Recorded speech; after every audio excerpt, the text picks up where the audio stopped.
नवीन असाल तर लाईक करा, आपल्या चॅनलला सबस्क्राईब करा आणि नोटिफिकेशन बेलवर नक्की क्लिक करा। तर चला वळूयात कथेकडे। सर्वांना नमस्कार। रॉयल शेतकरी भाग 192 मराठी कथा।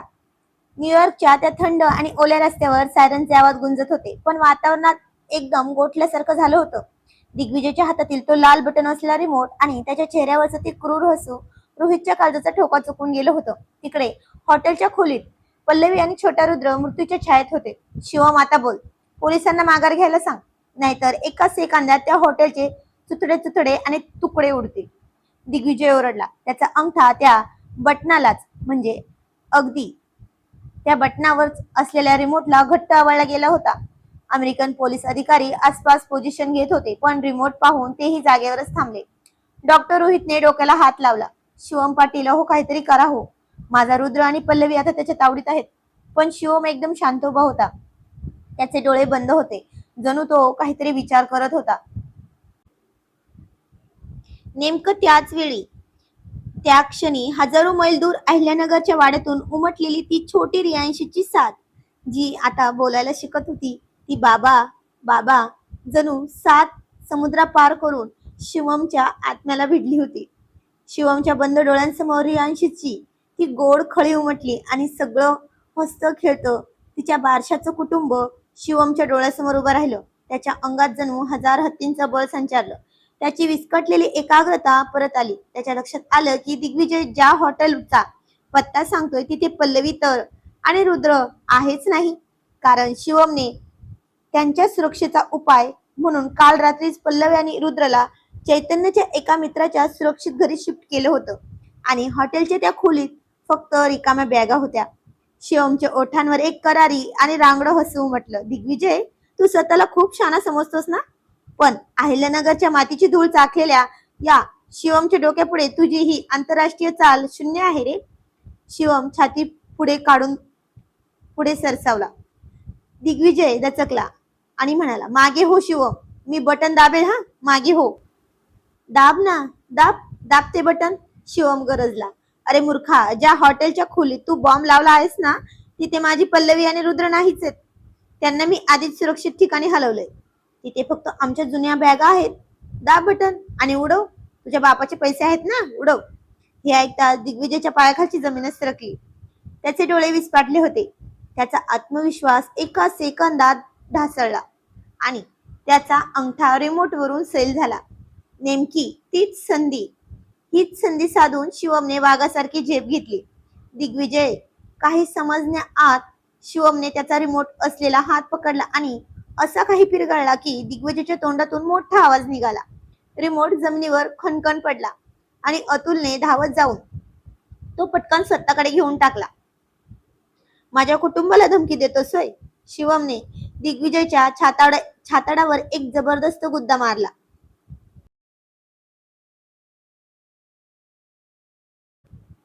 दिग्विजय थेट पोलिसांच्या गाडीच्या बोनेटवर जाऊन आदळला।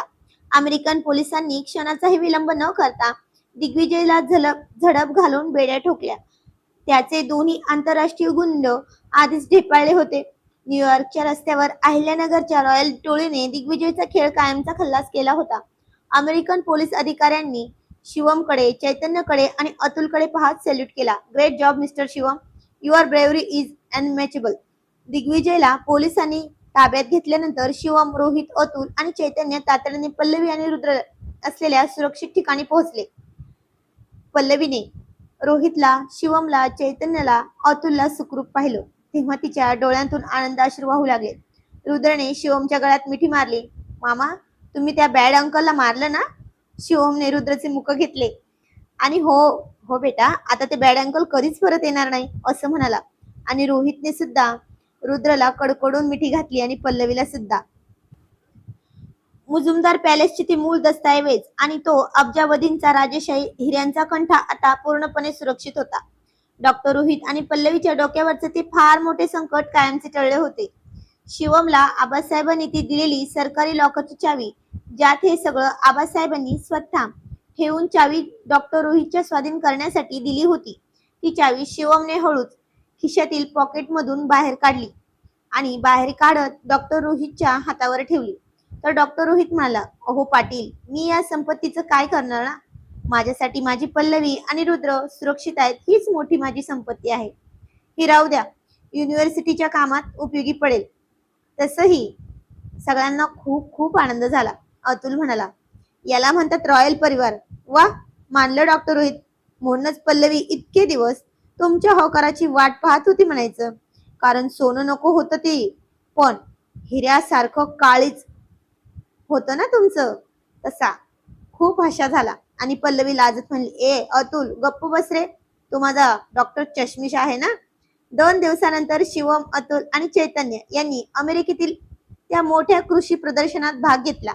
तिथे रॉयल शेतकरी या ब्रँडला आंतरराष्ट्रीय दर्जा मिळवून देण्यासाठी त्यांनी धडपड केली.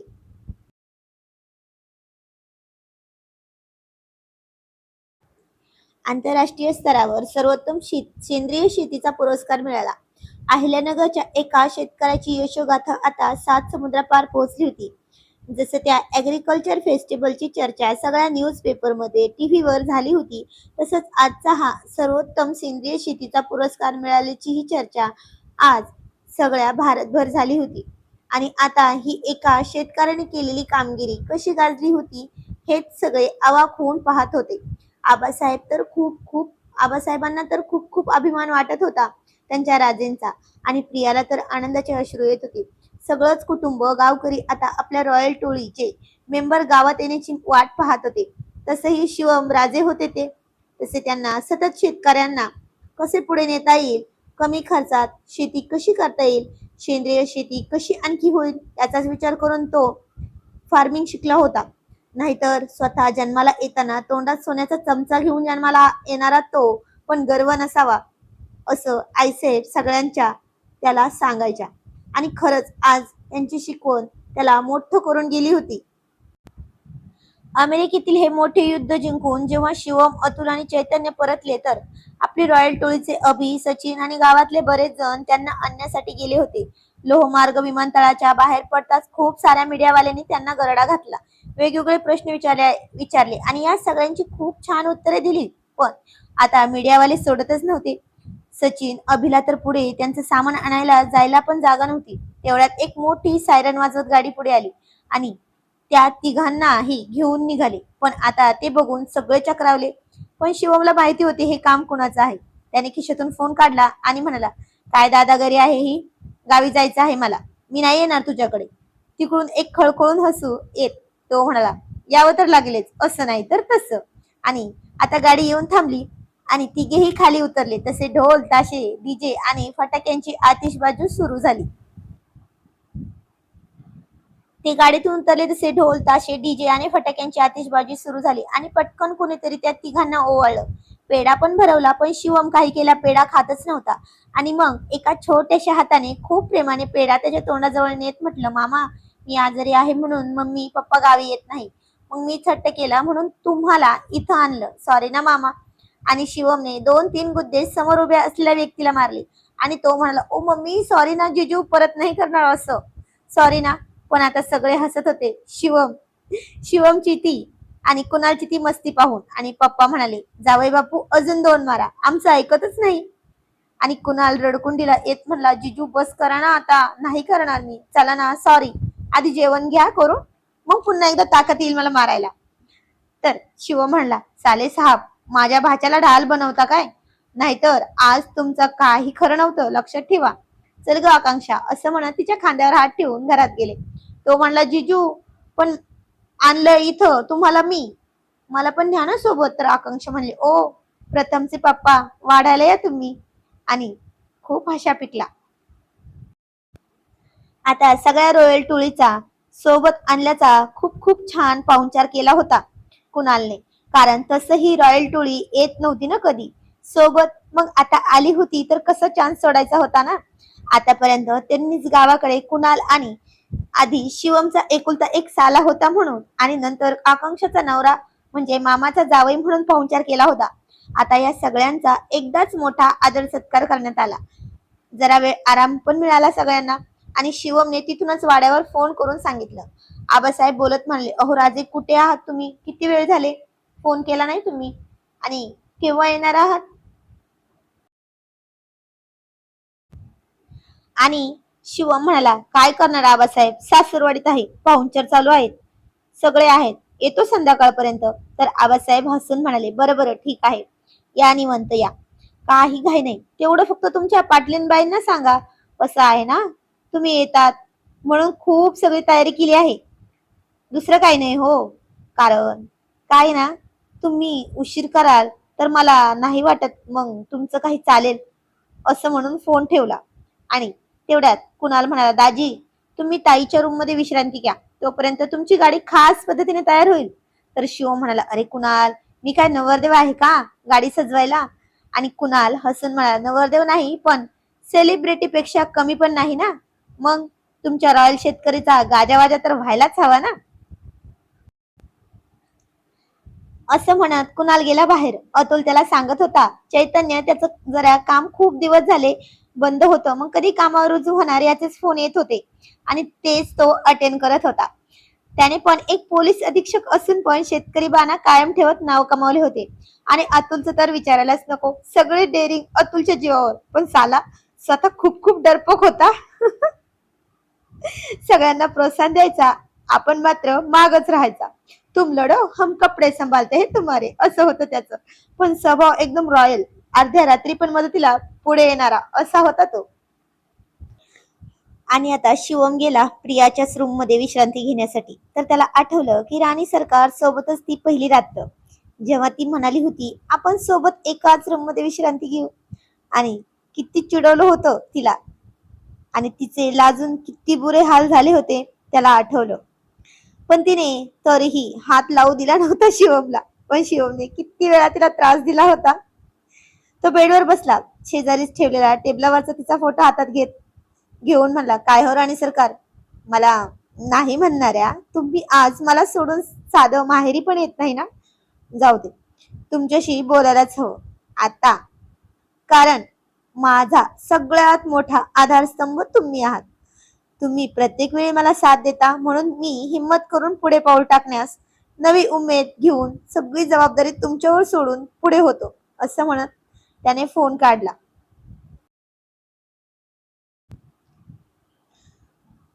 असं म्हणत फोन कानाला लावला. त्या फोटोत तिच्या सुंदर ओठांवर एक बोट फिरवत होता. तिनं पण लगेच फोन उचलला आणि हसून म्हणले, अहो आलात का तुम्ही? तो म्हणाला, हो आलो आहे की. ती म्हणाली, कुठे? तो म्हणला, तुझ्या हृदयात. तर ती हसून म्हणाली, अहो किती मस्करी करणार, सांगा ना कुठे आहात? तो म्हणला, अगं खरंच तुझ्या हृदयात आहे. तर ती म्हणाली, अहो ते तर तुम्ही कायम आहात, आता सांगा ना काय काम आहे, म्हणजे इतका मोठा मस्का मारताय. तर तो म्हणाला, काय हो राणी सरकार, आपली रियांशी किती महिन्यांची झाली हो? तर ती म्हणाली, अरे बापरे, हे विचारायला फोन केलात होय, नक्कीच प्रेमाचं भरत आलं असेल ना. तर शिवम हसू दाबत म्हणला, तसं काही नाही हो राणी सरकार, असंच विचारलं. ती म्हणाली, हो का, असंच नाही विचारत नाही हो तुम्ही, मला माहिती आहे नक्कीच खट्याळ विचार असतील तुमच्या मनात. तो पुन्हा हसून म्हणाला, नाही ग, तू पण ना काय पण विचार करतेस. ती म्हणली, अहो कुठे आहात हो?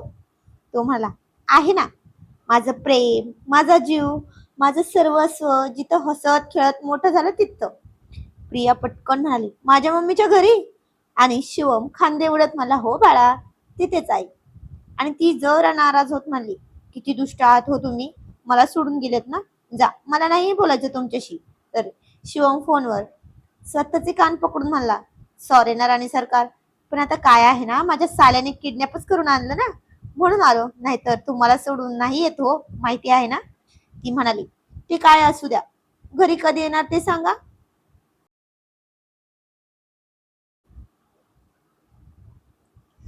तो म्हणाला, येणार आहे 4 वाजेपर्यंत, गाडी सजवतोय ना कुणाल, मी म्हणालो त्याला, नको तरी तो काय ऐकतोय होय, नाही ना.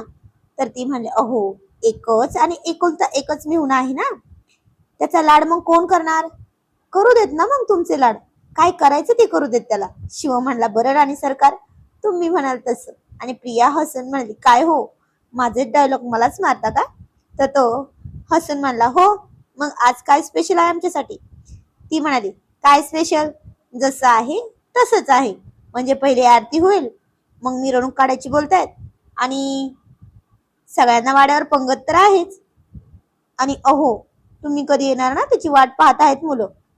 तो म्हणाला, हो का, मुलंच वाट पाहत आहेत का, तुम्ही नाही पाहत का? ती म्हणाली, मी का पाहू, मला तर माहिती आहे ना तुम्ही येणार आहात म्हणून, आणि सगळं मीच तर बघते ना. तो म्हणला, अगं काय हे, जवळपास वर्ष सरलं, तुला माझी काळजी नाही काय ग? आणि आता त्याला काय म्हणायचं होतं तिने ओळखलं. ती जरा हळू आवाजात म्हणली, शी, निर्लज्ज कुठले, असं काय पण मागून घ्यायचं असतंय होय? तर तो म्हणाला, हो, मागून नकोच ना, बघ मग, तयारी ठेव, गजरे पाठवू का? तर ती लाजली आणि एक लाजेचा आवंडा गिळत म्हणाली, नाही, नको, नकोच मला गजरे, लावा तुमच्या गाडीलाच. आणि आता त्याला ऐकायला वेगळंच गेलं. तो म्हणाला, प्रिया जरा नीट बोल की ग. ती म्हणली, अहो, मी काय चुकीचं बोलले? मी बोलले गजरे लावा तुमच्या गाडीला, तुम्ही काय ऐकलं? तो हसून मला, मी वेगळंच ऐकलं ग. ती म्हणाली, शी, घाणेरडे, निर्लज्ज, बेशरम, आता डोक्यात सारखं तेच असेल ना. तो म्हणाला, मला सांग, देणार की नाही? ती म्हणली, आधी घरी तर या, मग बघू. तो म्हणाला, आधी सांग, हो किंवा नाही, मगच मला माझं नियोजन करून घरी यायला. आणि प्रिया जरा लटक्या रागात म्हणली, अहो काय हे, तीन तीन मुलं झाली तरी तुमचा उतावळेपणा कमी होत नाही काय हो? शिव म्हणाला, अरे मला एकदाच सांग, हो किंवा नाही. ती म्हणली, अहो तुम्ही घरी या ना, आपण बसून बोलू, मग ठरवूयात. तरी शिवम हट्ट करत मला, नाही, हो किंवा नाही सांग. ती म्हणाली, हे बघा, तुम्ही घरी या, मग बोलू, असं म्हणून फोनच ठेवला. आणि शिवम स्वतःलाच म्हणला, किती लाजळू आहे ना, अजूनही हो तर बोलणारच नाही, पण मला मात्र चिडवण्यासाठी नाही नाही म्हणणार, आल्यावर बोलू म्हणणार, समोर आल्यावर काय बोलणार हे त्यांना पण माहिती आहे, पण नाही, राणी साहेब ऐकतील तेव्हा खरं ना.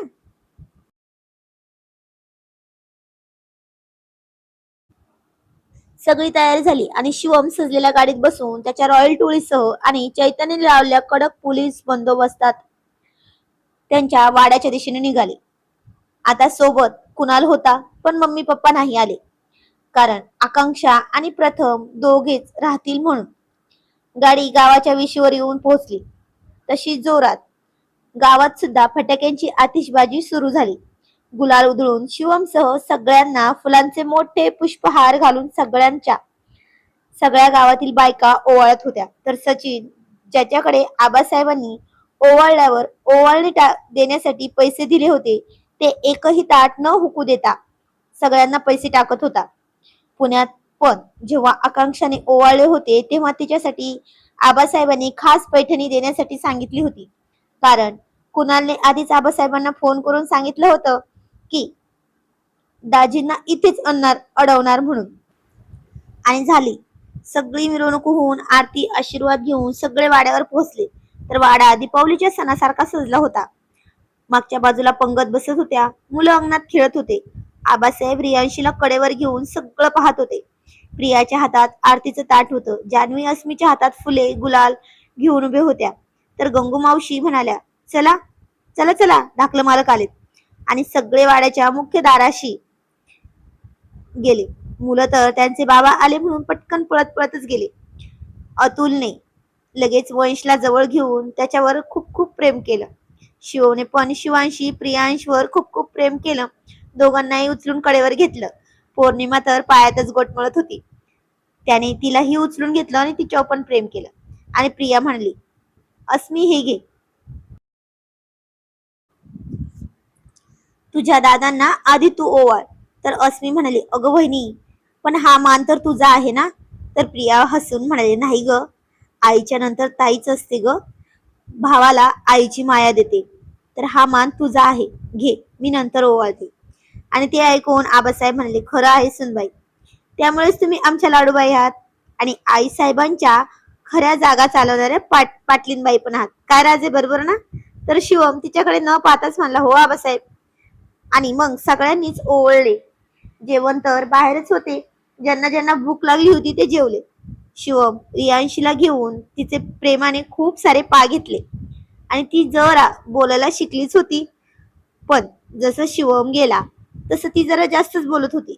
शिवमच्या गालावर हात ठेवून ती हळूच म्हणाली, बा बा, असं तुटक तुटक. आणि शिवम खुश होत म्हणला, ए प्रिया, ही मला बाबा म्हणाली. प्रिया म्हणाली, अहो, हा चमत्कार तुमच्या राजकुमार आणि राजकुमारीचा आहे. असं म्हणत प्रियाने तिच्या तोंडाला दुधाची वाटी लावली आणि झालं. तिनं पिलं नाही, पण शिवम आणि प्रिया दोघांच्या अंगावर सगळी फुरकी मारून उडवलं. आणि प्रियाला तर दुधाचा वास पण आवडत नाही ना. तर अस्मी म्हणाली, ए वहिनी, जा तू स्वच्छ कर, आणि दादा, तू पण ते गुलालाचं सगळं स्वच्छ करून घे, आम्ही बघतो सगळ्यांना. पण आता चैतन्यराव कुठे दिसेना. अस्मीची नजर त्यालाच शोधत होती. तर शिवम पायऱ्यात चढून वर जाताना म्हणला, ओ ताईसाहेब, तुमचे अहो अजून 2 तास येणार नाहीत, काळजी करू नका. पोलीस स्टेशनवर गेलेत. त्यांना पहिल्या बायकोच्या हाताने सत्कार आहे ना, म्हणून. तर अस्मी हसून म्हणली, हो रे दादा, मी दुसरी बायको आहे म्हणूनच जरा माझ्यावर कमी प्रेम आहे. पण पहिली बायको ती नाही रे, तू आहेस. सारखा शिवम दादा करत असतो तो. आणि शिवम पुन्हा खाली येत तिला मिठीत घेऊन रियांशी सह तिला गोल गोल फिरवत मला, अरे वा, बरं झालं. मग आज संध्याकाळी त्यालाच घेऊन जातो माझ्या बेडरूम मध्ये. आता सगळ्या हॉल मध्ये पुन्हा हाशा पिकला. तर अतुल म्हणला, अरे नको रे शिवम, त्याला कशाला, उलट रियांशीलाच आम्ही सोबत घेऊन जातो, म्हणजे तुला जरा टाइम मिळेल रे वहिनी सोबत. तर शिवम जर हळू आवाजात म्हणाला, धन्यवाद दोस्ता, तुलाच माझी काळजी आहे रे. तू खरंच किती समजून घेतोस रे मला. तू जाऊच नको ना आज घरी, प्लीज. माझ्या रियांशीला सांभाळायला इथेच राहा. तर काय होईल पुढे हे जाणून घेणं खूप इंटरेस्टिंग ठरणार आहे. तर आजचा भाग कसा वाटला ते कमेंट मध्ये नक्की सांगायचं आहे. जाणून घेऊया पुढील कहाणी पुढील भागामध्ये. तोपर्यंत धन्यवाद आणि थँक्यू फॉर वॉचिंग.